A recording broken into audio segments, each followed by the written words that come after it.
결국 몸으로 때우는 거야? 하긴 그렇게라도 해야겠지? 네가 무슨 죄냐? 부모 잘못 만난 탓이지? 여기 베네수엘라의 한 카페, 한국으로 간다는 친구에게 부티나는 여성이 막말을 하며 비아냥을 대고 있습니다. 이게 무슨 상황인지 들어보기 전에 여러분은 베네수엘라의 노동자의 평균 월급이 겨우 5만 원 수준이라는 사실을 알고 계신가요? 그래서 한국에 가면 단순 아르바이트만 해도 한 달 만에 베네수엘라에서 3년, 아니 4년치 월급을 벌 수 있다고 하는데요. 이렇다 보니 한국에서 삶이 극적으로 뒤바뀌는 여성들이 정말 많습니다. 오늘 소개해드릴 주인공 역시 한국을 가려하자 몸으로 때운다며 눈앞에서 모욕적인 말을 듣고 있는 베네수엘라 여성인데요. 하지만 몇 년 뒤 한국에서 무려 1억을 벌어 돌아오자 예전엔 그녀를 무시하던 그 친구가 이번엔 아예 모른 척을 했다고 합니다. 대체 그녀에게 무슨 일이 있었던 걸까요? 구독과 좋아요는 감동 블라썸 영상 제작에 큰 힘이 됩니다. 안녕하세요. 저는 베네수엘라 산골 마을에서 태어났어요. 제 이름은 벨렌입니다. 아주 어릴 때부터 저희 집은 가난했습니다. 아버지는 마을 근처 광산에서 일하셨는데 제가 16살 되던 해 사고로 허리를 다치셨어요. 그 이후로 저희 집 살림은 더욱 팍팍해졌습니다. 어머니는 시장에서 작은 과일 가게를 하셨지만 그것만으로는 생계를 유지하기 힘들었어요. 19이 되자마자 저는 꿈꾸던 패션 디자이너의 길을 포기했습니다. 대학 진학 대신 저는 가족의 생계를 위해 일을 시작했어요. 처음엔 너무 억울했습니다. 밤마다 저는 스케치북을 펼쳐놓고 눈물을 흘렸어요. 하지만 가족이 우선이었습니다. 약값, 월세, 동생들 학비. 숫자를 더할수록 제 꿈은 점점 더 멀어져 갔어요. 낮에는 시장에서 어머니 과일 가게를 돕고 때로는 옆 가게 잡화점에서 물건을 정리했습니다. 그것만으로는 부족해서 밤에는 관광객이 간간히 들르는 작은 카페에서 서빙을 했어요. 일주일에 3번은 부자 가정에서 가사도우미로 일했습니다. 손바닥에 물집이 잡히고 발바닥이 갈라져도 저는 하루도 쉬지 않았어요. 언젠가는 내 옷을 만들 수 있겠지. 이런 생각으로 밤마다 자기 전에 잡지를 몰래 훔쳐보며 디자인을 그리곤 했습니다. 하지만 그런 시간도 점점 줄어들었어요. 너무 지쳐서 연필을 들 기운조차 없었기 때문입니다. 그날도 평소와 다름없는 하루였어요. 시장에서 오전 근무를 마치고 오후에는 부잣집 청소, 저녁에는 카페에서 일했습니다. 밤 11시가 넘어 카페 문을 닫고 집으로 돌아가는 길이었어요. 우리 마을은 관광객이 거의 없는 곳이라 외국인을 보는 건 드문 일입니다. 그래서 그날 밤 외국인 남자가 강도들에게 둘러싸인 모습이 더욱 눈에 띄었어요. 마을 외곽 좁은 골목이었습니다. 그 남자는 분명 길을 잘못 들어선 듯했어요. 강도들은 셋이었고 그들의 손에는 뭔가 들려 있었습니다. 순간 저는 망설였어요. 위험에 뛰어들어야 할까? 그냥 지나쳐야 할까? 하지만 제 다리는 이미 움직이고 있었습니다. 저는 어릴 때부터 이 동네 골목길을 뛰어다녔어요. 어디에 누가 사는지, 어느 상점이 몇 시까지 문을 여는지 모두 알고 있었습니다. 재빨리 근처 상점으로 달려가 도움을 청했어요. 그리고 그 상점 주인과 함께 다른 가게 경비들을 불러 모았습니다. 제가 소리를 지를 테니까 그때 여러분이 나와주세요. 이렇게 말하고 저는 다시 골목으로 달려갔어요. 제 휴대폰에 작은 플래시를 흔들며 소리쳤습니다. 여기 사람 있어요. 도와주세요. 강도들은 당황했어요. 그들도 역시 이 동네 사람들이었기에 제 목소리를 듣고 누군지 알아챘을 겁니다. 순간적으로 그들은 도망치기 시작했어요. 경비들이 골목으로 뛰어들어오자 강도들은 흩어져 사라졌습니다. 외국인 남성은 땀에 젖은 채 벽에 기대어 있었어요. 그의 얼굴은 창백했지만 눈빛은 또렷했습니다. 그는 영어로 연신감사 인사를 했어요. 저는 서툰 영어로 대답했습니다. 괜찮으세요? 다친 데는 없나요? 그는 고개를 저으며 스페인어로 말했어요. 감사합니다. 정말 고맙습니다. 그의 스페인어는 서툴렀지만 이해할 수 있을 정도였습니다. 그가 스페인어로 말을 걸자 저는 놀랐어요. 대부분의 외국인은 영어만 할 줄 알았기 때문입니다. 위험했어요. 이 시간에 이런 골목길은 위험합니다. 제가 말했어요. 그는 고개를 끄덕이며 미안한 표정을 지었습니다. 호텔로 가는 길을 잃었어요. 지도를 보다가 여기까지 오게 됐습니다. 경비들이 물러가고 저는 그에게 호텔까지 안전하게 갈 수 있는 길을 알려주려 했어요. 하지만 그는 제 손을 잡으며 말했습니다. 제발 식사라도 대접하게 해주세요. 당신이 없었다면 큰일 날 뻔했어요. 평소 같았으면 거절했을 겁니다. 낯선 남자와 밤에 식사를 한다는 건 우리 마을에서는 좋게 보이지 않아요. 하지만 그날따라 저는 피곤했고 배도 고팠습니다. 또한 그의 눈빛에서 진심이 느껴졌어요. 근처에 24시간 여는 작은 식당이 있어요. 그렇게 우리는 마을 중심가 주유소 옆 작은 식당에 들어갔습니다. 자정이 넘은 시간이라 손님은 우리뿐이었어요. 그는 자신을 소개했습니다. 제 이름은 박경훈이에요. 한국에서 왔습니다. 벨렌입니다. 저는 짧게 대답했어요. 그는 미소 지으며 제 이름을 따라 말했습니다. 벨렌. 아름다운 이름이네요. 식사를 하는 동안 우리는 서로에 대해 조금씩 알아갔어요. 경훈 씨는 한국의 GS칼텍스라는 회사의 해외자원개발팀 과장이었습니다. 우리나라의 원유 공급 협상을 위해 출장을 왔다고 했어요. 오늘 마지막 미팅이 늦게 끝났어요. 호텔로 돌아가는 길에 골목을 잘못 들었습니다. 그는 설명했어요. 저는 고개를 끄덕였습니다. 우리 마을은 관광지도 아니고 지도가 제대로 정비되어 있지 않아 외지인들이 길을 잃기 쉬웠어요. 대화가 이어지면서 저는 제 이야기도 조금씩 털어놓았습니다. 가난한 집안 형편, 접어야 했던 패션 디자이너의 꿈, 그리고 지금의 생활. 평소에는 누구에게도 말하지 않던 이야기였어요. 하지만 이상하게도 이 낯선 외국인에게는 마음이 열렸습니다. 패션 디자이너가 되고 싶었군요. 그가 관심 있게 물었어요. 저는 쓸쓸하게 웃으며 대답했습니다. 어릴 때 꿈이었어요. 지금은 현실이 더 중요하죠. 그는 잠시 생각에 잠기더니 제안을 했습니다. 제가 이곳에 조금 더 있어야 할 것 같아요. 도시 구석구석을 안전하게 다닐 수 있는 가이드가 필요합니다. 당신이 도와주지 않겠습니까? 저는 깜짝 놀랐어요. 저요? 저는 전문 가이드가 아닙니다. 그는 고개를 저었어요. 전문 가이드는 필요 없어요. 그냥 안전하게 다닐 수 있게 도와주고 현지 사정을 알려주면 됩니다. 물론 정당한 비용을 지불할게요. 그의 제안은 매력적이었습니다. 일주일 동안 외국인 가이드 일을 하면 한 달 월급보다 더 많은 돈을 벌 수 있을 거예요.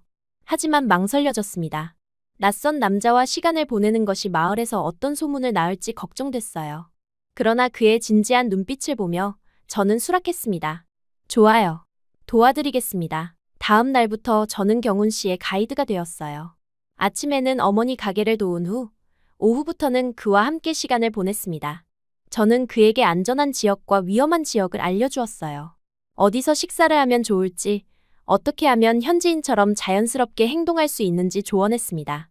경훈 씨는 항상 정확하게 약속을 지켰어요. 시간을 철저히 지키고 약속한 금액을 선불로 지급했습니다.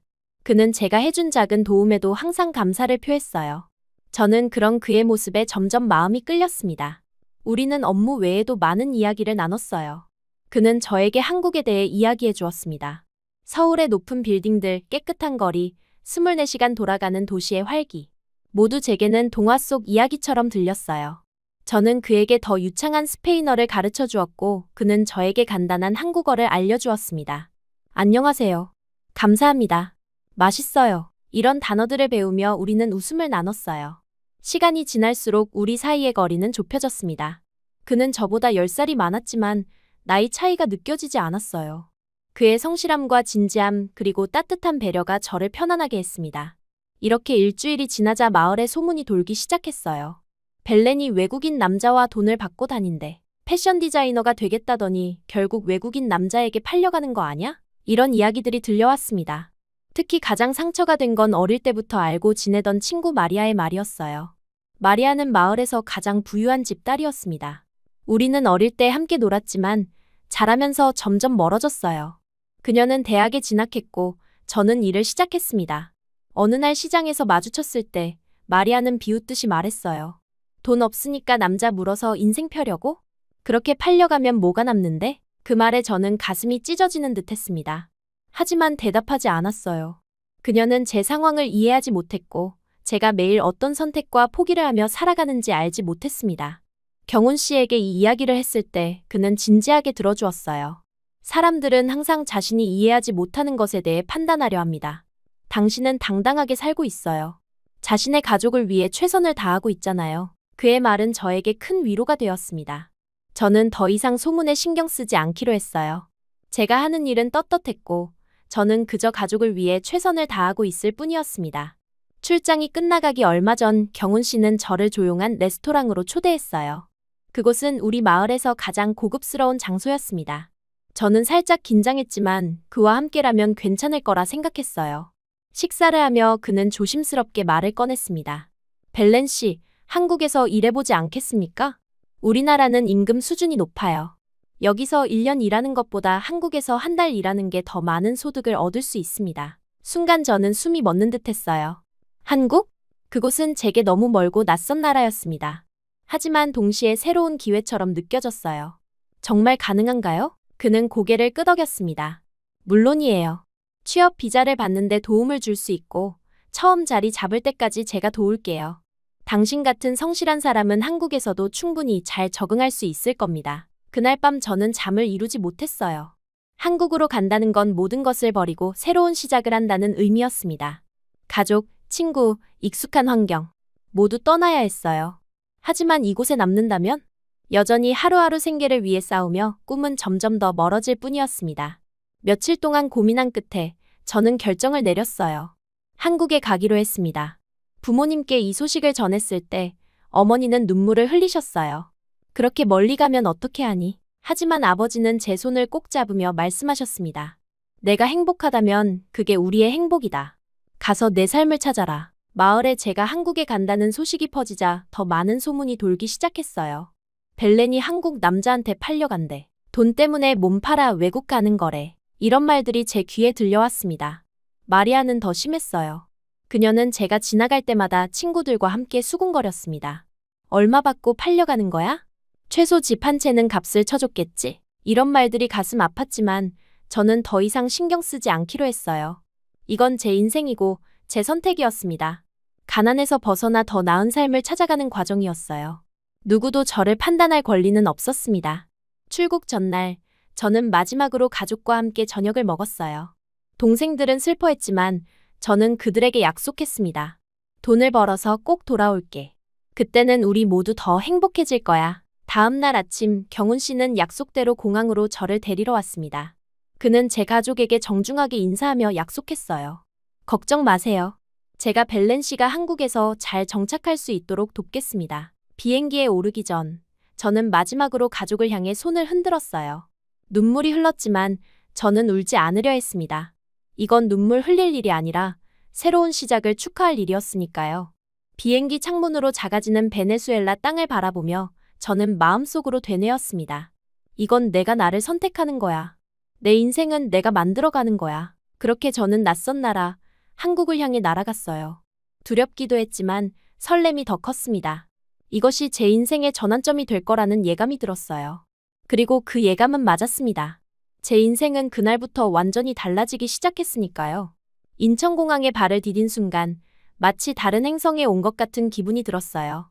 공항은 너무나 깨끗하고 정돈되어 있었습니다. 베네수엘라에서는 상상할 수 없었던 규모와 질서가 눈앞에 펼쳐졌어요. 사람들은 모두 일정한 방향으로 움직였고 어디에도 쓰레기 하나 보이지 않았습니다. 공항을 나와 처음 본 한국의 하늘은 맑고 푸르렀어요. 멀리 높은 빌딩들이 하늘을 찌르듯 솟아 있었습니다. 경훈 씨는 제 짐을 들어주며 미소 지었어요. 한국에 오신 것을 환영합니다, 벨렌 씨. 그의 목소리에서 자부심이 느껴졌습니다. 그는 이제 자신의 땅에서 더 당당해 보였어요. 처음으로 그가 베네수엘라에서 얼마나 이방인이었는지 실감했습니다. 공항에서 서울로 가는 길, 저는 창밖 풍경에 넋을 잃었어요. 넓고 깨끗한 고속도로, 질서 정연하게 달리는 차들 그리고 끝없이 펼쳐지는 도시의 전경. 모든 것이 새롭고 낯설었습니다. 제가 살던 마을과는 너무나 달랐어요. 마치 미래로 시간 여행을 온 것 같았습니다. 저기 보이는 게 한강이에요. 경훈 씨가 강을 가리키며 말했어요. 강 주변으로 펼쳐진 공원과 자전거 도로 그리고 그 위를 달리는 사람들. 모든 것이 동화 속 한 장면 같았습니다. 경훈 씨는 강남에 작은 오피스텔을 마련해 두었다고 했어요. 당분간 여기서 지내면서 한국 생활에 적응하세요. 나중에 취업이 되면 더 좋은 곳으로 옮길 수 있을 겁니다. 그의 배려가 고마웠지만 동시에 부담스러웠어요. 이미 비행기 티켓부터 모든 것을 그가 해결해 주었는데 이제 숙소까지. 오피스텔은 작았지만 필요한 모든 것이 갖춰져 있었습니다. 부엌, 욕실, 침대, 심지어 작은 세탁기까지 있었어요. 우리 집 전체보다 더 많은 가전제품이 이 작은 공간에 있었습니다. 창문 너머로 보이는 서울의 야경은 그 어떤 그림보다 아름다웠어요. 내일부터 비자 절차를 밟을 거예요. 취업 비자를 받으려면 몇 가지 서류가 필요합니다. 경훈 씨는 차분하게 설명했어요. 그는 모든 것을 계획해둔 듯 했습니다. 처음에는 어학당에 등록해서 한국어를 배우는 게 좋을 것 같아요. 그동안 취업 준비를 도와드릴게요. 첫날 밤, 저는 잠들지 못했어요. 너무나 많은 생각이 머릿속을 맴돌았습니다. 과연 이 낯선 나라에서 잘 적응할 수 있을까? 가족들은 잘 지내고 있을까? 정말 이 선택이 옳은 것이었을까? 하지만 그런 생각들 사이로 한 가지 확신이 있었어요. 이곳에서라면 베네수엘라에서는 불가능했던 꿈을 이룰 수 있을지도 모른다는 희망이었습니다. 다음 날부터 정신없는 일정이 시작됐어요. 출입국 사무소, 외국인 등록증 신청, 은행 계좌 개설. 모든 절차가 복잡했지만 경훈 씨가 도와주었기에 가능했습니다. 그는 일을 마치고 저녁이면 항상 시간을 내어 저를 도와주었어요. 때로는 회사 일 때문에 늦게 끝날 때도 있었지만 그럴 때면 미리 연락해서 다음 계획을 알려주었습니다. 한국어 공부는 생각보다 훨씬 어려웠어요. 알파벳도 다르고 발음도 달랐습니다. 하지만 저는 매일 4시간씩 어학당에서 공부했어요. 수업이 끝나면 혼자서 더 복습했고 밤에는 한국 드라마를 보며 귀를 훈련시켰습니다. 처음 한 달은 정말 혼란스러웠어요. 지하철을 타고 길을 잃기도 했고 음식을 주문할 때 실수하기도 했습니다. 하지만 차츰 익숙해져 갔어요. 한국 사람들은 대체로 친절했지만 가끔 제가 외국인이라는 이유로 이상한 시선을 보내는 사람들도 있었습니다. 어학당에서 저는 다른 나라에서 온 외국인들과 친구가 됐어요. 콜롬비아에서 온 카를로스, 페루에서 온 마리아, 그리고 멕시코에서 온 파블로. 우리는 같은 언어를 쓰는 라틴계 친구들끼리 더 가까워졌습니다. 주말이면 함께 서울 구경을 하며 서로의 향수병을 달랬어요. 경훈 씨는 주말마다 저를 데리고 한국의 여러 곳을 소개해 주었습니다. 경복궁, 남산타워, 한강공원. 그때마다 저는 경훈 씨의 나라에 대한 사랑과 자부심을 느낄 수 있었어요. 그는 한국의 역사와 문화에 대해 열정적으로 설명했고, 저는 그 모든 것을 흡수하려 노력했습니다. 3달이 지나자 저는 간단한 한국어로 대화할 수 있게 됐어요. 그즈음 경훈 씨는 취업 소식을 가져왔습니다. 강남에 있는 호텔에서 외국인 고객을 위한 컨시어지를 구하고 있어요. 스페인어와 영어를 할 줄 아는 사람이 필요하다고 합니다. 면접 날, 저는 너무 긴장했어요. 경훈 씨가 골라준 정장을 입고 그가 알려준 대로 예의 바르게 인사했습니다. 면접관은 제 스페인어와 영어 실력을 테스트했고 다행히 그 부분에서는 자신 있었어요. 한국어는 아직 서툴렀지만 배우려는 의지를 보여주었습니다. 일주일 후 합격 통보를 받았어요. 월급은 베네수엘라에서 버는 돈의 20배가 넘었습니다. 처음으로 저는 인생에서 큰 희망을 보았어요. 이 돈이면 가족들에게 정기적으로 송금할 수 있고 저축도 크게 할 수 있을 것 같았습니다. 첫 출근 날 경훈 씨는 저를 호텔까지 데려다 주었어요. 걱정 말아요. 당신은 잘 알 수 있어요. 그의 격려에 용기를 얻었습니다. 호텔 일은 생각보다 즐거웠어요. 다양한 나라에서 온 손님들을 만나고 그들의 요구를 해결해주는 과정이 보람찼습니다. 특히 라틴 아메리카에서 온 손님들은 제가 베네수엘라 사람이라는 것을 알고 반가워했어요. 일을 시작하고 2달쯤 지났을 때 저는 드디어 독립할 수 있게 되었습니다. 경훈 씨의 도움으로 회사 근처에 작은 원룸을 구했어요. 월세는 비쌌지만 제 월급으로 감당할 수 있는 수준이었습니다. 처음으로 제 이름으로 계약서에 서명하는 순간 묘한 성취감이 들었어요. 이제 저는 정말 독립했다는 생각이 들었습니다. 새 집으로 이사하는 날 경훈 씨는 자신의 차로 짐을 옮겨주었어요. 사실 짐이라고 해봐야 옷가지와 몇 권의 책 그리고 조금씩 모아둔 생활용품이 전부였지만 그는 성심성의껏 도와주었습니다. 집들이라며 간단한 음식도 준비해왔어요. 우리는 작은 테이블에 앉아 함께 식사를 했습니다. 한국 생활이 어느 정도 안정되자 저는 매월 정기적으로 베네수엘라 가족들에게 송금하기 시작했어요. 처음 송금했을 때 어머니는 전화로 울먹이며 고마워했습니다.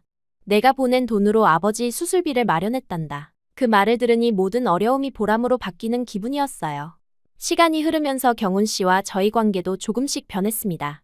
이제 우리는 단순한 지인이나 동료가 아니었어요. 서로를 의지하고 서로의 이야기를 나누는 특별한 사이가 되었습니다. 경훈 씨는 제가 한국에 온 지 반년이 넘었던 어느 날 특별한 저녁 식사에 저를 초대했어요. 남산타워가 보이는 레스토랑이었습니다. 잘 적응하고 있나요? 그가 물었어요. 저는 고개를 끄덕였습니다. 네, 모든 게 새롭고 때로는 어렵지만 행복해요. 이 모든 기회를 주셔서 감사합니다. 그는 잠시 침묵했다가 조심스럽게 말을 이었어요. 벨렌 씨, 사실 솔직히 말하고 싶은 게 있습니다. 그의 표정이 갑자기 진지해졌어요. 저는 왠지 모를 불안감을 느꼈습니다. 제가 이 나이엔 이제 결혼을 생각해야 할 때입니다. 그의 말에 저는 가슴이 철렁 내려앉았어요. 수많은 생각이 스쳐 지나갔습니다.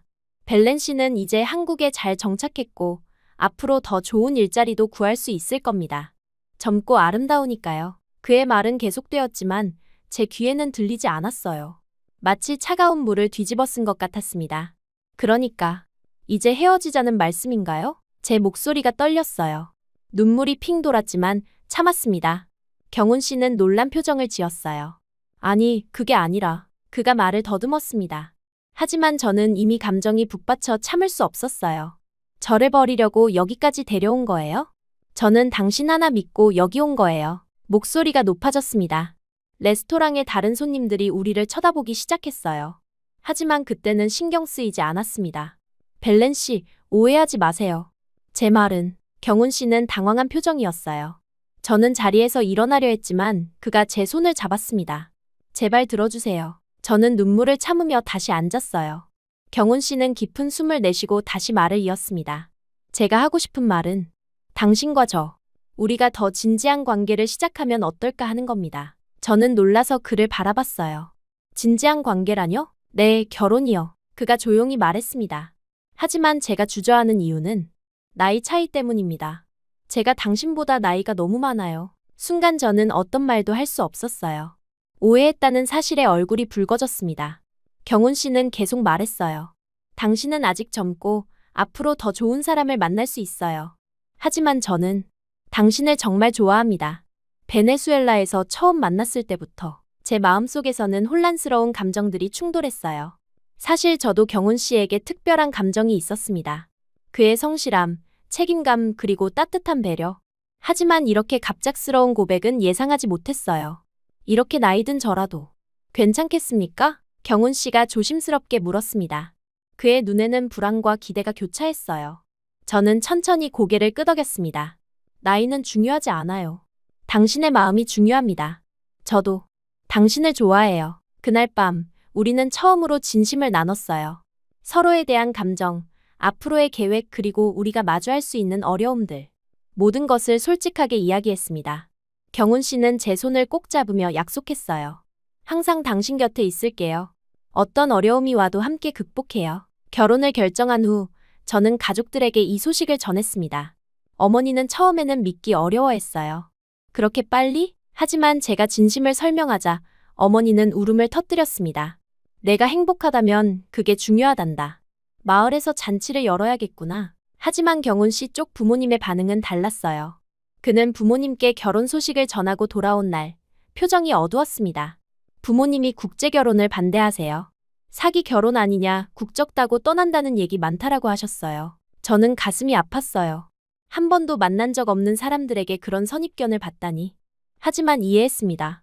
그들 입장에서는 외국인 며느리, 그것도 가난한 나라에서 온 여자가 의심스러울 수밖에 없었어요. 경훈 씨는 포기하지 않았습니다. 그는 계속해서 부모님을 설득했어요. 벨렌을 만나보세요. 그녀가 어떤 사람인지 직접 보시면 이해하실 거예요. 마침내 한 달 후 경훈 씨의 부모님이 우리를 만나겠다고 했어요. 저는 너무 긴장해서 며칠 동안 잠을 제대로 자지 못했습니다. 어떤 옷을 입어야 할지, 어떤 말을 해야 할지, 모든 것이 걱정됐어요. 만남 당일, 우리는 경기도에 있는 경훈 씨 부모님 댁으로 향했습니다. 차 안에서 경훈 씨는 계속해서 저를 안심시켰어요. 걱정 마세요. 부모님이 당신을 알게 되면 분명 좋아하실 거예요. 시어머니는 생각보다 젊어 보였어요. 단정한 차림새와 날카로운 눈빛이 인상적이었습니다. 시아버지는 조용한 분이셨어요. 두 분 다 처음에는 저를 경계하는 듯한 표정이었습니다. 식사 자리에서 시어머니는 여러 질문을 던졌어요. 가족관계, 한국에 온 이유, 앞으로의 계획. 저는 최대한 솔직하게 대답했습니다. 제 가난한 집안 형편, 가족을 돕기 위해 일하는 것, 그리고 제 꿈에 대해서도 이야기했어요. 결혼하면 뭘 바라는 거예요? 시어머니의 직설적인 질문에 저는 잠시 당황했습니다. 하지만 곧 마음을 정리하고 대답했어요. 저는 그저 제 힘으로 살아가고 싶습니다. 경훈 씨의 도움 없이도 제 몫을 하고 싶어요. 물론 그분의 사랑과 지지는 필요하지만 의존하고 싶지는 않습니다. 제 대답에 시어머니의 표정이 변했어요. 그녀는 갑자기 경훈 씨의 어깨를 툭 치며 말했습니다. 이 도둑놈아, 이런 좋은 아이를 어디서 데려왔어? 시어머니의 갑작스러운 반응에 우리 모두 놀랐어요. 시어머니는 계속해서 말했습니다. 처음에는 걱정했어요. 나이 차도 많이 나고 외국인이라 문화 차이도 있을 테고. 하지만 이 아이는 생각보다 훨씬 진중하네요. 그날 이후 시어머니는 점점 마음을 열기 시작했어요. 그녀는 종종 저에게 전화를 걸어 안부를 물었고 한국 음식 만드는 법도 가르쳐 주겠다고 했습니다. 시아버지도 조용히 저를 인정하는 듯 했어요. 어느 날은 우리 아들이 좋은 사람 만났네 라고 짧게 말씀하셨는데 그 말이 저에게는 큰 위로가 되었습니다. 결혼 준비는 생각보다 빠르게 진행됐어요. 저희는 큰 결혼식보다는 간소한 예식을 선택했습니다. 경훈 씨는 제 가족들이 한국에 올 수 있도록 비행기표를 준비했지만 아버지의 건강 상태가 여행을 허락하지 않았어요. 결국 부모님과 동생들은 화상통화로 결혼식에 참여하기로 했습니다. 결혼식 전날 밤, 저는 다시 베네수엘라에 있는 가족들과 통화했어요. 어머니는 눈물을 흘리며 말씀하셨습니다. 내가 행복한 모습을 보니 나도 행복하구나. 비록 함께 있지 못해 아쉽지만 우리 마음은 항상 너와 함께 있단다. 결혼식 날, 저는 간단한 웨딩드레스를 입었어요. 패션 디자이너가 되고 싶었던 제 꿈을 기억하며 드레스의 일부를 직접 디자인했습니다. 경훈 씨는 제가 준비한 모습을 보고 눈시울을 붉혔어요. 정말 아름다워요, 벨렌. 작은 결혼식장에는 경훈 씨의 가족과 친구들 그리고 제가 한국에서 사귄 몇몇 친구들이 참석했습니다. 그리고 경훈 씨 친구들이 도둑놈이라며 북어로 발바닥을 때리려고 해서 난리였어요. 결혼 후 우리의 생활은 많은 사람들이 상상하는 것과는 달랐어요. 경훈 씨는 GS칼텍스에서 과장으로 일하며 괜찮은 수입을 올리고 있었지만 우리는 결혼 전부터 검소하게 살기로 약속했습니다. 강남에 작은 아파트를 마련했지만 불필요한 지출은 최대한 줄였어요. 고급 레스토랑보다는 집에서 함께 요리하는 시간이 더 많았고 명품 쇼핑보다는 근처 공원을 산책하는 것을 즐겼습니다. 저는 결혼 후에도 일을 계속했어요. 국제 패션 브랜드에서 라틴 아메리카 마케팅을 담당하며 저만의 경력을 쌓아갔습니다. 경훈 씨는 제가 일하는 것을 전적으로 지지해 주었어요. 당신이 원하는 대로 하세요. 행복한 것이 가장 중요합니다. 매달 저희는 월급의 절반 이상을 저축했어요. 저는 제 월급의 30%를 베네수엘라 가족들에게 송금했습니다. 환율 차이로 인해 한국에서는 큰돈이 아니었지만 베네수엘라에서는 가족이 생활하기에 충분한 금액이었어요. 부모님은 매번 감사 인사를 전했고 제 선택이 옳았다고 격려해 주셨습니다. 시어머니는 처음에 제가 일하면서도 돈을 보내는 것을 이해하지 못하셨어요.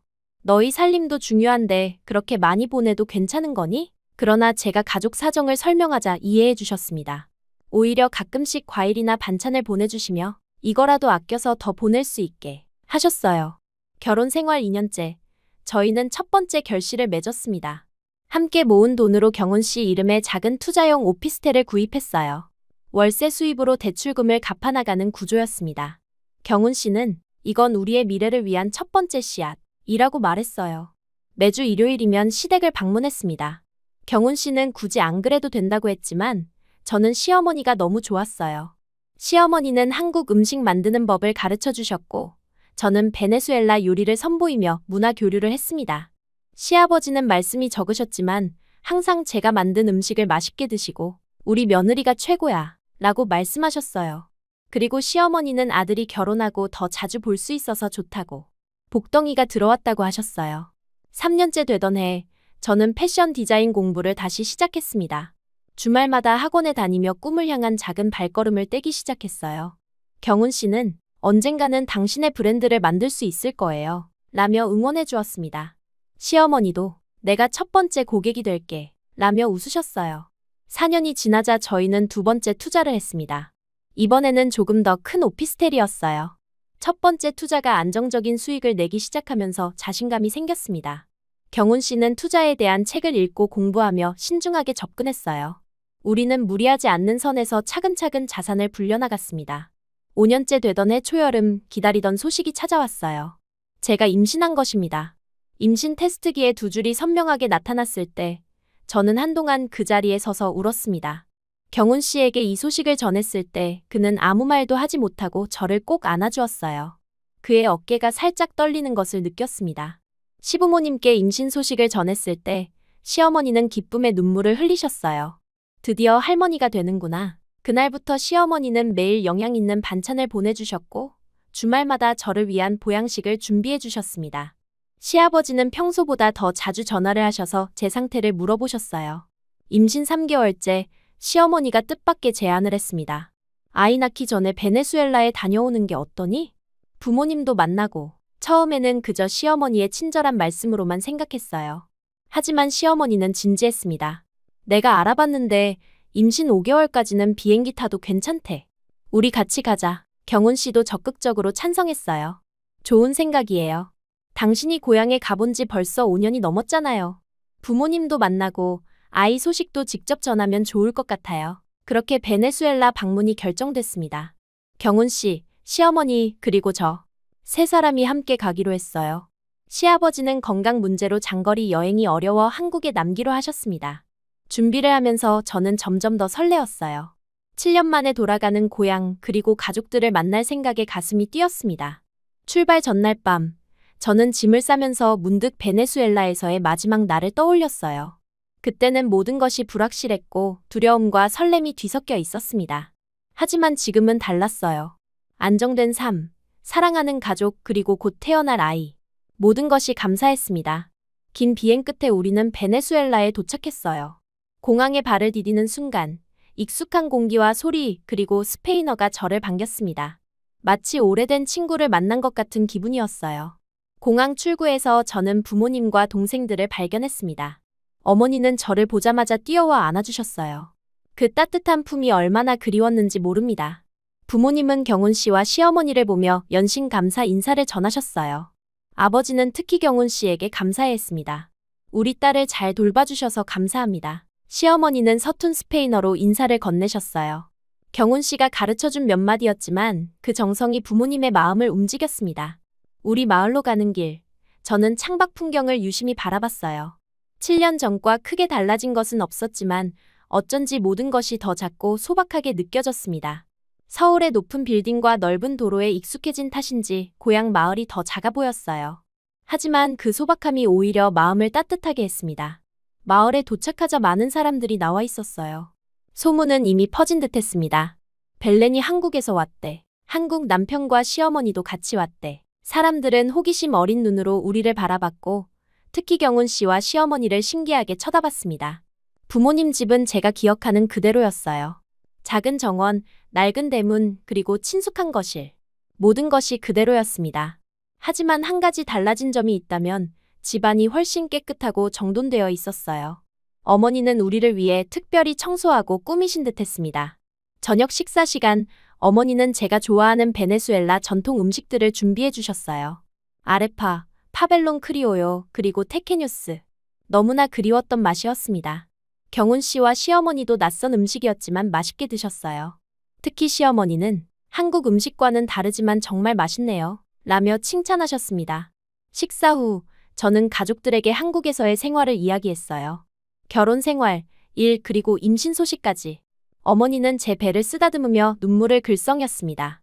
내 첫 손주가 생기는구나. 그 말에 저도 눈물이 났어요. 다음 날 아침, 어머니가 조심스럽게 저를 불렀습니다. 벨렌, 내가 보내준 돈. 우리가 다 모아뒀단다. 어머니는 저를 작은 방으로 데려가 상자 하나를 보여주셨어요. 그 안에는 제가 5년 동안 보낸 돈이 대부분 그대로 있었습니다. 어머니는 단지 생필품과 아버지의 병원비, 약값만 사용했다고 했어요. 왜 이렇게 모아두셨어요? 제가 물었습니다. 어머니는 쑥스러운 듯 웃으셨어요. 내가 언젠가 돌아올 때를 대비해서 내 미래를 위해 모아둔 거야. 제가 모아둔 돈과 합쳐보니 거의 1억 원에 가까운 금액이었습니다. 저는 놀라서 말을 잇지 못했어요. 부모님은 제가 보낸 돈을 자신들을 위해 쓰지 않고 저를 위해 모아두셨던 것입니다. 그 순간 저는 결심했습니다. 이 돈으로 부모님의 집을 고치고 더 나은 환경을 만들어드리기로 했어요. 그날 오후, 저는 경훈 씨와 시어머니에게 이 사실을 알렸습니다. 부모님이 제가 보낸 돈을 거의 그대로 모아두셨어요. 이 돈으로 집을 수리하고 가전제품도 새로 사드리려고 해요. 시어머니는 잠시 생각하더니 말씀하셨어요. 그건 좋은 생각이구나. 하지만 그 돈은 너희 둘의 미래와 아이를 위해 써야 하지 않을까. 집 수리는 우리가 도와줄게. 저는 시어머니의 말씀에 놀랐습니다. 아니에요, 어머님. 그건 너무 부담스러워요. 하지만 시어머니는 단호했어요. 무슨 소리니? 사돈 집인데 당연한 거지. 내가 5년 동안 모은 돈은 내 아이와 미래를 위해 써. 집수리는 우리가 할게. 경훈 씨도 시어머니 의견에 동의했습니다. 어머니 말씀이 맞아요. 우리가 도울 수 있는 건 도와야죠. 당신이 힘들게 모은 돈은 우리 가족과 아이를 위해 써요. 다음 날, 시어머니는 정말로 행동에 옮기셨어요. 마을의 작은 시장으로 우리를 데려가셨고 거기서 집에 필요한 가구와 가전제품을 하나하나 고르기 시작했습니다. 냉장고, 세탁기, 텔레비전, 그리고 새 침대와 소파까지. 시어머니는 모든 것을 아낌없이 구입하셨어요. 부모님은 처음에는 극구 사양하셨습니다. 이렇게까지 해주시면 어떻게 해요? 하지만 시어머니는 사돈끼리 이런 것도 못 도와주면 뭐하러 사돈이 되나요? 라며 웃으셨어요. 그 말에 부모님도 마음을 열고 받아들이셨습니다. 가구와 가전제품이 배달되는 날, 마을 사람들은 모두 놀란 눈으로 지켜봤어요. 새 가구와 가전제품이 하나둘씩 들어올 때마다 이웃들이 몰려와 구경했습니다. 한국 사돈이 이 모든 걸 사줬대. 벨렌이 복을 타고 났구나. 이런 말들이 오갔어요. 집 정리가 다 끝나고 보니 부모님 집은 완전히 달라져 있었습니다. 낡은 가구들은 모두 새 것으로 바뀌었고 부엌은 현대적인 가전제품들로 가득 찼어요. 어머니는 새 냉장고 앞에 서서 감격의 눈물을 흘리셨습니다. 이런 날이 올 줄이야. 그날 저녁, 어머니는 시어머니의 손을 꼭 잡고 말씀하셨어요. 정말 감사합니다. 우리 벨렌이 이렇게 좋은 시어머니를 만나다니 정말 복이 많은 아이예요. 시어머니는 미소 지으며 대답하셨습니다. 아니에요. 우리가 이렇게 좋은 며느리를 얻었으니 우리가 더 복이 많죠. 그 말을 들으며 저는 가슴이 뭉클해졌어요. 두 어머니가 서로를 인정하고 존중하는 모습을 보니 제가 얼마나 큰 축복을 받았는지 깨달았습니다. 다른 문화, 다른 언어, 그리고 수천 킬로미터의 거리를 넘어 우리는 진정한 가족이 되었어요. 다음 날 아침, 마을 구경을 나갔습니다. 경훈 씨와 시어머니에게 제가 자란 곳, 학교 다니던 길, 그리고 일했던 카페와 시장을 보여주고 싶었어요. 마을 사람들은 우리를 보며 인사를 건넸고 특히 경훈 씨와 시어머니에게 호기심 어린 질문을 많이 했습니다. 시장에 도착했을 때 저는 뜻밖의 인물과 마주쳤어요. 채소를 팔고 있는 한 여성이 눈에 들어왔습니다. 자세히 보니 그녀는 마리아였어요. 한때 마을에서 가장 부유한 집의 딸이었고 저를 팔려간다 며 비웃었던 그 친구였습니다. 저는 잠시 망설이다가 그녀에게 다가갔어요. 마리아? 안녕, 오랜만이야. 그녀는 고개를 들어 저를 바라봤습니다. 순간 그녀의 눈에 놀라움이 스쳤어요. 하지만 곧 다시 무표정한 얼굴로 돌아갔습니다. 죄송해요, 손님. 뭐 필요하신 거 있으세요? 그녀는 저를 모르는 척했어요. 마치 처음 보는 사람인 것처럼 행동했습니다. 저는 잠시 당황했지만 억지로 대화를 이어가고 싶지는 않았어요. 아니에요, 그냥 지나가다가. 말을 마치지 못하고 자리를 떠났습니다. 경훈 씨가 물었어요. 아는 사람이었어요? 저는 고개를 끄덕였습니다.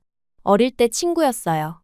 하지만 지금은 서로 모르는 사람인가 봐요. 시장을 나온 후 우연히 옛 학교 친구들을 만났어요. 로사와 카를라 그리고 페르난도까지 초등학교 때부터 함께 자랐던 친구들이었습니다. 그들은 저를 보자마자 눈을 크게 뜨고 반가워하며 달려왔어요. 벨렌, 정말 너구나. 한국에서 왔다면서? 카를라가 제 손을 꼭 잡으며 기뻐했습니다. 친구들은 저와 경훈 씨 그리고 시어머니를 작은 마을 카페로 안내했어요. 그곳은 우리가 어릴 적 과자를 사 먹던 곳이었습니다. 시간이 멈춘 듯한 그 공간에서 친구들은 연신 질문을 쏟아냈어요. 정말 한국에서 온 거야? 어떻게 지내? 그동안 소식이 없었잖아. 페르난도는 여전히 장난기 가득한 미소로 제 한국 남편을 유심히 바라봤습니다. 내 남편이 정말 부자인가 보네. 시어머니까지 모시고 이렇게 베네수엘라에 오다니. 그 말에 로사가 그의 팔을 툭 쳤어요. 신뢰가 될 수 있어. 조심해. 경훈 씨는 스페인어를 완전히 이해하지 못했지만 분위기는 알아차린 듯 미소 지었습니다. 카페에 앉아 뜨거운 초콜라테를 마시며 저는 문득 마리아에 대해 물어봤어요. 친구들의 표정이 순간 굳어졌습니다. 카를라가 목소리를 낮추며 말했어요. 마리아, 많이 힘들어졌어. 그 집안이 완전히 무너졌거든. 로사가 자세히 설명해 주었습니다. 마리아 아버지가 사업에 실패하고 도박에 빠지셨대. 2년 전에 그 큰 저택도 팔고 지금은 시장 구석에 작은 방을 빌려 살고 있어. 그 집 마당에 있던 수영장이 지금은 꿈 같은 얘기지. 페르난도도 한숨을 쉬며 덧붙였어요. 학교 다닐 때 항상 자랑하던 미국 유학도 포기했어. 대학도 못 갔지. 지금은 매일 새벽부터 채소 팔러 나온다더라. 그의 어머니는 충격으로 건강이 많이 안 좋아지셨고 그 말을 듣고 저는 마음이 무거워졌어요. 어릴 적 마리아는 항상 높은 곳에서 저를 내려다보았고 제가 가난하다는 이유로 무시했습니다. 하지만 지금 그녀의 상황을 듣자니 복수심보다는 안타까움이 더 컸어요. 인생이란 참 예측할 수 없는 것이라는 생각이 들었습니다. 마리아가 널 알아보고도 모른 척한 거야. 카를라가 조용히 말했어요. 자존심이 상한 거겠지. 내가 잘된 걸 보면서. 로사가 그 말을 끊었습니다. 하지만 마을 사람들은 다 알아. 벨렌이 얼마나 성공했는지, 부모님께 얼마나 잘하는지. 내 이야기는 여기서 일종의 전설이 됐어. 친구들은 계속해서 제 이야기를 듣고 싶어 했어요. 경훈 씨가 어떤 사람인지, 한국 생활은 어떤지, 일은 무엇을 하는지. 질문이 끝없이 이어졌습니다. 저는 가능한 솔직하게 대답했어요. 한국의 발전된 모습, 깨끗한 거리, 안전한 생활 환경에 대해 이야기했습니다. 한국은 정말 텔레비전에서 보는 것처럼 발전했어? 페르난도가 물었어요. 저는 고개를 끄덕였습니다. 네, 하지만 그만큼 경쟁도 치열하고 바쁘게 살아. 여기 마을의 여유로움이 때로는 그리워. 카를라는 부러운 눈빛으로 말했어요. 너처럼 한국 가고 싶다. 여기서는 미래가 보이지 않아. 로사도 동의했습니다. 정말 운이 좋았구나. 용기 있는 선택이었어. 그 말에 저는 잠시 생각에 잠겼어요. 운이 좋았다기보다는 두려움 속에서도 내린 용기 있는 결정이 저를 여기까지 이끌었다는 생각이 들었습니다. 하지만 친구들의 마음도 이해했어요. 이 작은 마을에서 더 나은 미래를 꿈꾸는 그들의 눈빛에서 예전의 저를 보는 것 같았습니다. 친구들과 헤어진 후 저는 복잡한 감정에 휩싸였습니다. 한편으로는 제 선택이 옳았다는 안도감이 들었지만 다른 한편으로는 마리아를 생각하며 마음이 무거웠어요. 한때 저를 내려다보던 그 아이가 이제는 제 앞에서 모르는 척할 정도로 상황이 역전된 것이 씁쓸했습니다. 호텔로 돌아와 경훈 씨에게 오늘 있었던 일을 모두 털어놨어요. 마리아와의 만남 그리고 제 복잡한 감정에 대해. 경훈 씨는 조용히 들어주다가 말했습니다. 사람은 뿌린 대로 거두는 법이에요. 그 친구가 가졌던 건 부모가 이룬 거지 본인의 것이 아니었잖아요. 당신은 스스로 일어섰고 지금은 그 보상을 누릴 자격이 충분해요. 그의 말에 저는 깊이 생각에 잠겼어요. 맞습니다. 제가 지금 이 자리에 있는 것은 우연이 아니었어요. 힘든 환경 속에서도 포기하지 않고 꿈을 위해 노력했고 기회가 왔을 때 용기 있게 선택했습니다. 그리고 그 선택이 지금의 저를 만들었어요. 마지막 날 부모님과 작별 인사를 나누는 것은 어려웠습니다. 특히 임신한 상태에서 다시 멀리 떠나야 한다는 것이 아쉬웠어요. 하지만 이제 부모님은 더 나은 환경에서 지내실 수 있게 되었고 저 역시 마음의 짐을 조금은 덜 수 있었습니다. 어머니는 제 배를 쓰다듬으며 말씀하셨어요. 아이가 태어나면 꼭 데려와. 할머니가 보고 싶을 거야. 저는 약속했습니다. 네, 어머니. 꼭 데려올게요. 그때는 아이도 크고 더 오래 머물 수 있을 거예요. 비행기를 타기 전 시어머니는 제 손을 꼭 잡아주셨어요. 좋은 시간이었단다. 내 고향을 보니 내가 어떻게 자랐는지 이해가 돼. 정말 대단한 아이구나. 그 말에 저는 눈물이 났습니다. 저를 이해해주고 인정해주는 시어머니가 있다는 것이 얼마나 큰 축복인지 다시 한번 깨달았어요. 베네수엘라에서 한국으로 돌아오는 비행기 안에서 저는 창밖을 바라보며 지난 일주일을 되새겨봤어요. 부모님과의 재회, 시어머니의 따뜻한 배려, 그리고 마리아와의 우연한 만남까지. 모든 순간이 제 마음에 깊은 흔적을 남겼습니다. 고향을 떠나오는 것은 7년 전보다 더 아쉬웠지만 이번에는 마음이 훨씬 가벼웠어요. 부모님이 좋은 환경에서 지내시게 되었고 제 선택이 옳았다는 확신을 얻었기 때문입니다. 인천공항에 도착했을 때 시아버지가 마중 나와 계셨어요. 평소 말씀이 적으신 분이었지만 그날따라 얼굴에 미소가 가득했습니다. 잘 다녀왔어? 피곤하지 않니? 시아버지의 따뜻한 관심에 피로가 조금 풀리는 것 같았어요. 집으로 돌아와 짐을 풀고 쉬는 동안 시어머니는 베네수엘라에서 찍은 사진들을 시아버지에게 보여주셨습니다. 우리 벨렌이 이렇게 고생했구나 싶더라고. 그 작은 마을에서 이렇게 훌륭한 아이로 자랐다니 정말 대단해. 시어머니의 말씀에 저는 가슴이 뭉클해졌어요. 한국에 돌아온 후 저희는 본격적인 출산 준비에 들어갔습니다. 임신 7개월 차였고 의사는 모든 것이 정상이라고 했어요. 아이 방을 꾸미고 필요한 물품들을 하나둘씩 준비하며 기대와 설렘이 커져갔습니다. 경훈 씨는 특히 아이를 위한 책을 많이 샀어요. 우리 아이는 한국어와 스페인어 두 언어를 모두 배우게 될 거예요. 지금부터 준비해야죠. 출산 예정일이 다가올수록 시어머니는 거의 매일 저희 집에 오셨어요. 임신부를 위한 특별한 음식을 가져오시고 출산에 관한 조언을 해주셨습니다. 처음에는 한국의 출산 문화와 베네수엘라의 차이에 당황했지만 점차 그 속에 담긴 관심과 사랑을 느낄 수 있었어요. 특히 시어머니가 직접 만들어주신 미역국은 입맛에 잘 맞았고, 나중에는 제가 직접 요리할 수 있도록 레시피도 알려주셨습니다. 출산 한 달 전, 회사에서는 출산 휴가를 주었어요. 동료들은 작은 파티를 열어 저를 축하해 주었고, 귀여운 아기 옷들을 선물해 주었습니다. 국제 패션 브랜드에서 일하다 보니 동료들 중에는 외국인도 많았어요. 그들은 저희 국제 결혼 이야기에 항상 관심을 보였고, 이번에는 특히 축하의 마음을 전해 주었습니다. 출산 예정일 일주일 전 갑자기 진통이 시작됐어요. 경훈 씨는 즉시 저를 병원으로 데려갔고 시부모님께도 연락을 드렸습니다. 진통은 생각보다 길었어요. 16시간이 지나서야 우리 아기가 세상에 나왔습니다. 작고 보드라운 손, 까만 눈동자. 경훈 씨를 닮은 아들이었어요. 아기를 품에 안았을 때 저는 이루 말할 수 없는 감정에 휩싸였습니다. 그 작은 생명이 제 품에 있다는 것이 믿기지 않았어요. 경훈 씨는 눈물을 참지 못하고 아들의 작은 손을 잡았습니다.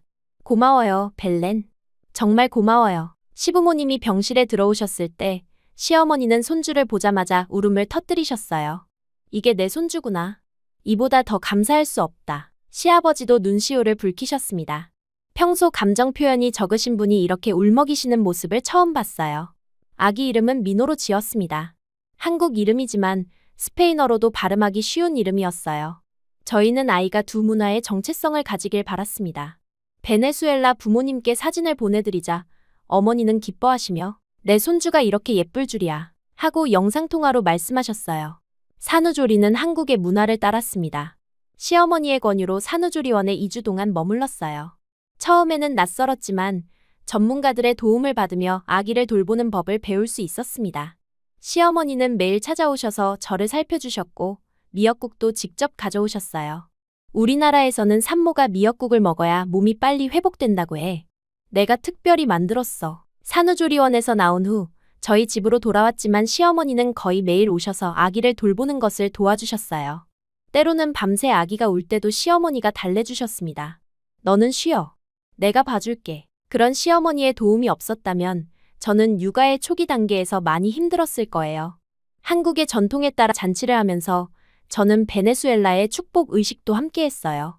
두 문화가 어우러진 특별한 날이었습니다. 시부모님과 경훈 씨의 친구들 그리고 제 직장 동료들까지 모두 모여 민호의 건강을 기원했어요. 시어머니는 그날 저를 보며 말씀하셨습니다. 벨렌이 우리 가족이 된 건 정말 복이야. 내 딸보다 낫다니까. 그 말씀에 저는 쑥스러워하면서도 깊은 책임감을 느꼈어요. 시어머니의 기대에 부응하고 싶었고 더 좋은 며느리, 더 좋은 어머니가 되고 싶었습니다. 육아와 함께 저는 천천히 일도 다시 시작했어요. 회사에서는 제게 재택근무 기회를 주었고 덕분에 아이를 돌보면서도 경력을 이어갈 수 있었습니다. 경훈 씨도 적극적으로 육아에 참여했어요. 퇴근 후에는 항상 민호를 목욕시키고 주말에는 제가 쉴 수 있도록 아이를 데리고 나가주었습니다. 저희는 베네수엘라 부모님을 한국으로 초대했어요. 부모님이 손주를 직접 만나고 또 저희의 생활도 보실 수 있기를 바랐습니다. 하지만 아버지의 건강 상태가 여행을 허락하지 않았어요. 대신 저희는 정기적으로 화상통화를 하며 민호의 성장 과정을 공유했습니다. 시간이 흐르면서 민호는 점점 자라났어요. 첫 걸음마, 첫 단어. 모든 순간이 소중했습니다. 특히 민호가 처음으로 엄마 라고 말했을 때 저는 눈물을 참을 수 없었어요. 아이의 입에서 나온 그 단순한 단어가 제게는 세상에서 가장 아름다운 소리였습니다. 민호가 1살이 되던 해 저는 오랫동안 꿈꿔왔던 결정을 내렸어요. 작은 규모지만 제 자신의 패션 브랜드를 시작하기로 했습니다. 경훈 씨는 전적으로 제 결정을 지지해 주었고 시어머니도 내가 하고 싶은 일을 해야지 라며 응원해 주셨어요. 처음에는 온라인 쇼핑몰로 시작했습니다. 베네수엘라의 전통적인 디자인과 한국의 현대적인 감각을 접목한 옷들이었어요. 생각보다 반응이 좋았고 특히 라틴 아메리카에 관심 있는 한국 고객들에게 인기가 있었습니다. 점차 사업이 자리를 잡아가면서 저는 마침내 제 꿈을 이루고 있다는 실감이 났어요. 민호가 2살이 되던 해 저희는 두 번째 아이를 가졌습니다. 이번에는 딸이었어요. 이름은 소피로 지었는데 한국과 베네수엘라 모두에서 부르기 좋은 이름이었습니다. 민호는 여동생이 생긴다는 소식에 매우 기뻐했어요. 매일 제 배에 귀를 대고 아기야 빨리 나와 라고 말하는 모습이 너무 귀여웠습니다. 소피가 태어난 후 저희 가정은 더욱 풍요로워졌어요. 두 아이를 키우는 것은 분명 쉽지 않았지만 경훈 씨와 시부모님의 도움으로 잘 헤쳐나갔습니다. 시어머니는 특히 손녀에게 각별한 애정을 보이셨어요. 소피가 너를 닮아서 예쁘구나. 나중에 엄마처럼 멋진 여성이 될 거야. 아이들이 자라면서 저는 그들에게 두 가지 문화의 아름다움을 가르치려고 노력했어요. 한국어와 스페인어를 모두 사용하게 했고 양국의 전통과 관습도 알려주었습니다. 민호는 한국 태권도를 배우면서도 베네수엘라의 전통 춤에도 관심을 보였어요. 소피는 아직 어렸지만 두 언어를 자연스럽게 섞어 사용하는 모습이 신기했습니다. 매주 일요일 저희는 시댁을 방문했어요. 시부모님은 손주들을 보시면 항상 행복해하셨고 특히 시아버지는 민호에게 한국의 역사와 문화에 대해 이야기해 주셨습니다. 우리 민호는 두 나라의 문화를 모두 아는 특별한 아이가 될 거야. 시아버지의 그 말씀이 제게는 큰 의미로 다가왔어요. 소피가 1살이 되던 해 저희는 다시 베네수엘라를 방문했습니다. 이번에는 아이들과 함께였어요. 부모님은 손주들을 직접 보시고 너무 기뻐하셨고 마을 사람들도 모두 축하해 주었습니다. 벨렌이 두 아이의 어머니가 됐네. 한국에서 정말 잘 살고 있나 봐. 그 방문 중에 저는 다시 마리아를 만났어요. 이번에도 그녀는 시장에서 채소를 팔고 있었습니다. 하지만 이번에는 제가 아이들과 함께 있어서인지 그녀도 먼저 인사를 건넸어요. 벨렌? 정말 오랜만이다. 아이들이 정말 예쁘구나. 짧은 대화였지만 저는 그녀의 눈에서 후회와 부러움을 읽을 수 있었어요. 더 이상 저를 깔보는 시선은 없었고 오히려 제 선택을 인정하는 듯했습니다. 그 순간 저는 마음속으로 생각했어요. 우리는 모두 자신의 선택에 따라 다른 삶을 살게 되는구나. 베네수엘라에서 돌아온 후 저희 가족은 더욱 단단해졌습니다. 경훈 씨는 회사에서 승진하여 부장이 되었고 제 패션 브랜드도 점차 성장해 작은 오프라인 매장을 열게 되었어요. 아이들은 건강하게 자라났고 두 문화를 자연스럽게 받아들였습니다. 민호가 유치원에 다니기 시작했을 때 작은 어려움이 있었어요. 다른 아이들과 조금 다른 외모 때문에 호기심 어린 질문을 받기도 했습니다. 왜 내 엄마는 다른 나라 사람이야? 하지만 민호는 당당하게 대답했어요. 우리 엄마는 베네수엘라에서 왔어. 그래서 난 두 나라 말을 할 수 있어. 아이의 그런 모습을 보며 저는 깊은 감동을 받았습니다. 어린 나이에도 자신의 정체성을 자랑스럽게 여기는 모습이 너무 멋졌어요. 저는 민호에게 항상 말했습니다. 너는 특별한 아이야. 두 나라의 문화를 모두 가진 건 큰 축복이란다. 시간이 흐르면서 저희 가정에서 외국인 며느리라는 시선은 완전히 사라졌어요. 문화적 차이는 장벽이 아닌 우리 가족을 더욱 풍요롭게 하는 요소가 되었어요. 소피가 3살이 되던 해 저희는 3번째 투자를 했습니다. 이번에는 강남의 작은 상가 건물이었어요. 그동안의 저축과 투자가 결실을 맺어 이제는 안정적인 수입원을 갖게 되었습니다. 경훈 씨는 당신의 결정력과 절약 정신이 없었다면 불가능했을 거예요. 라며 저를 칭찬했어요. 베네수엘라 부모님께는 여전히 매달 송금을 계속했습니다. 이제는 금액이 더 커졌고 덕분에 부모님은 더 편안한 생활을 하실 수 있었어요. 마을에서는 저를 1년에 집 한 채 버는 딸이라고 부르며 부모님을 부러워했다고 합니다. 하지만 제게 정말 중요했던 것은 돈이 아니었어요. 제가 믿었던 사랑이 진짜였다는 것, 그리고 그 사랑을 통해 이룬 가족이었습니다. 한때 팔려간다 며 조롱받았던 선택이 이제는 제 인생 최고의 결정이 되었어요. 민호가 초등학교에 입학하던 날 온 가족이 함께했습니다. 시부모님도 오셔서 손주의 첫 등교를 축하해 주셨어요. 민호는 교복을 입고 너무나 자랑스러워했고 저는 문득 제 어린 시절을 떠올렸습니다. 가난 때문에 꿈을 포기해야 했던 그때와 달리 제 아이들은 자신의 꿈을 마음껏 펼칠 수 있는 환경에서 자라고 있었어요. 엄마, 나 커서 뭐가 될까? 어느 날 민호가 물었습니다. 저는 미소 지으며 대답했어요. 내가 하고 싶은 것이 무엇이든 엄마 아빠는 항상 응원할 거야. 그 말을 하면서 저는 제가 그토록 바라던 지지와 사랑을 제 아이들에게 줄 수 있다는 사실에 감사했습니다. 소피가 유치원에 다니기 시작하면서 저는 패션 브랜드 일에 더 집중할 수 있게 되었어요. 이제는 직원도 몇 명 두게 되었고 제품 라인도 확장했습니다. 특히 베네수엘라의 전통 자수를 현대적인 디자인에 접목한 제품들이 인기를 끌었어요. 그것은 제 두 정체성이 하나로 어우러진 결과물이었습니다. 어느 날 한 패션 잡지에서 인터뷰 요청이 왔어요.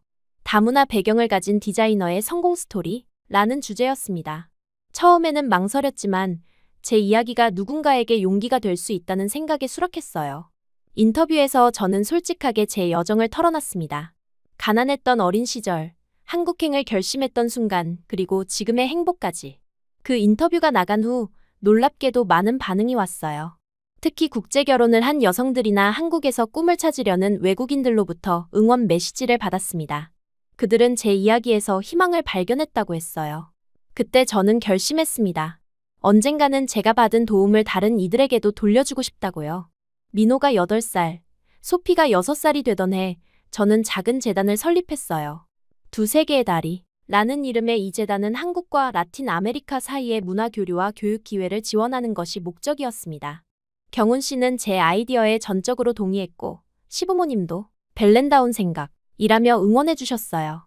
재단의 첫 프로젝트로 저희는 베네수엘라의 제 고향 마을에 작은 도서관을 세웠습니다. 한국어와 스페인어 책들을 모두 갖춘 이 도서관은 마을 아이들에게 새로운 세계를 보여주는 창문이 되었어요. 개관식 날 부모님은 눈물을 흘리시며 자랑스러워하셨습니다. 우리 딸이 이런 일을 하다니. 그 후로도 재단은 장학금 지원, 문화 교류 프로그램 등 다양한 활동을 이어갔어요. 특히 저는 베네수엘라 젊은이들이 한국에서 교육받을 수 있는 기회를 만드는 데 중점을 두었습니다.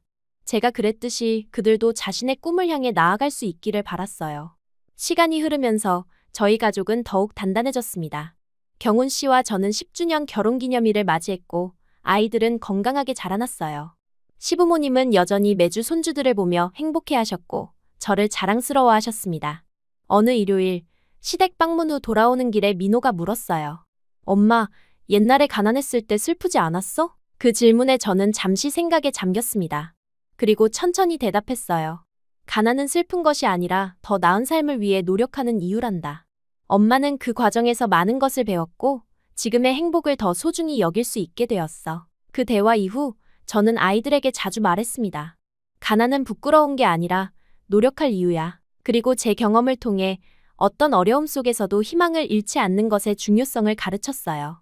아이들이 저희 이야기를 통해 삶의 지혜를 배우길 바랐습니다.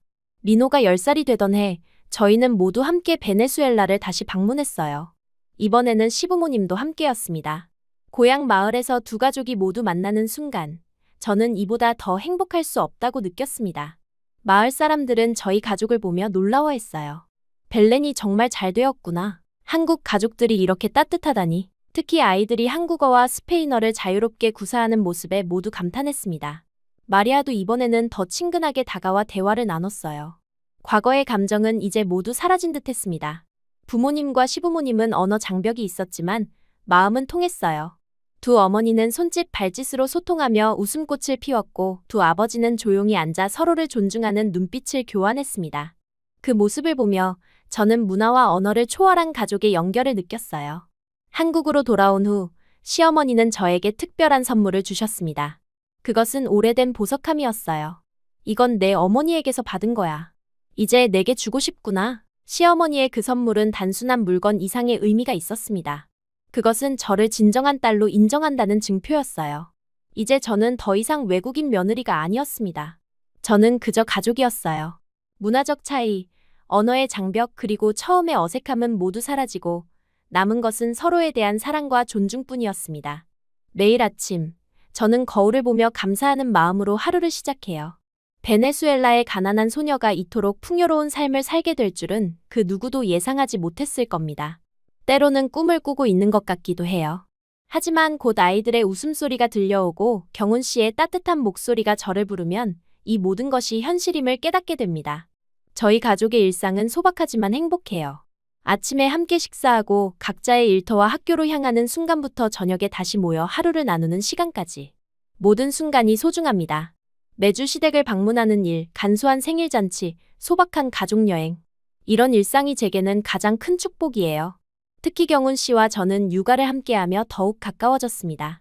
아이들의 숙제를 도와주고 함께 책을 읽고 주말에는 공원에서 놀아주는 경훈 씨의 모습에서 저는 매일 새로운 사랑을 발견해요. 처음 베네수엘라 밤거리에서 만났던 그 남자가 이렇게 훌륭한 아버지가 될 줄은 몰랐습니다. 아이들이 자라면서 저는 그들에게 가장 중요한 가치를 가르치려고 노력했어요. 가난은 부끄러운 게 아니라 노력할 이유란다. 이 말을 자주 전하며 어떤 환경에서도 자신의 가치를 잃지 않는 법을 알려주고 싶었습니다. 아이들이 두 문화의 장점을 모두 흡수하고 넓은 시야로 세상을 바라보길 바랐어요. 어느 날 민호가 학교에서 돌아와 물었습니다. 엄마, 선생님이 우리 가족 이야기를 장문으로 쓰라고 했어. 엄마가 어떻게 한국에 왔는지 써도 돼? 저는 미소 지으며 고개를 끄덕였어요. 물론이지. 엄마의 이야기는 부끄러운 게 아니라 자랑스러운 거니까. 다음 날, 민호는 최우수 장문상을 받아왔습니다. 선생님은 다른 문화를 이해하고 존중하는 마음이 잘 드러난 글이라고 칭찬하셨대요. 그날 저녁, 저희는 작은 축하 파티를 열었고 시부모님도 오셔서 함께 기뻐해 주셨습니다. 시어머니는 민호의 머리를 쓰다듬으며 말씀하셨어요. 내가 두 문화를 가진 것은 큰 축복이란다. 그 축복을 다른 이들과 나누는 사람이 되렴. 지금 생각해보면 제 인생의 모든 선택과 우연이 이 순간을 위한 것이었던 것 같아요. 베네수엘라의 그 밤거리에서 경훈 씨를 만난 것, 한국행을 결심한 것, 그리고 모든 어려움 속에서도 포기하지 않은 것. 그 모든 결정이 저를 이 행복한 곳으로 이끌었습니다. 앞으로 저는 한국과 베네수엘라를 잇는 작은 가교가 되어 누군가에게 또 다른 희망이 되고 싶어요. 제가 받은 사랑과 기회를 다른 이들에게 나누는 것, 그것이 제 삶의 새로운 목표입니다. 그리고 그 여정에는 항상 제 가족이 함께할 거예요. 한국에서의 제 삶은 여전히 진행 중이고 매일 새로운 도전과 기쁨이 기다리고 있습니다. 하지만 이제 저는 두려움 없이 앞으로 나아갈 수 있어요. 왜냐하면 제 옆에는 사랑하는 가족이 있고 제 안에는 두 문화의 강인함이 함께하기 때문입니다. 베네수엘라의 가난한 소녀가 한국에서 새 삶을 꽃피운 이야기. 그것은 단순한 국제결혼이나 성공신화가 아니라 사랑과 용기 그리고 끝없는 노력으로 이룬 진정한 가족의 이야기입니다. 그리고 저 벨레는 이 이야기의 한가운데서 매일 감사함을 느끼며 살아가고 있어요.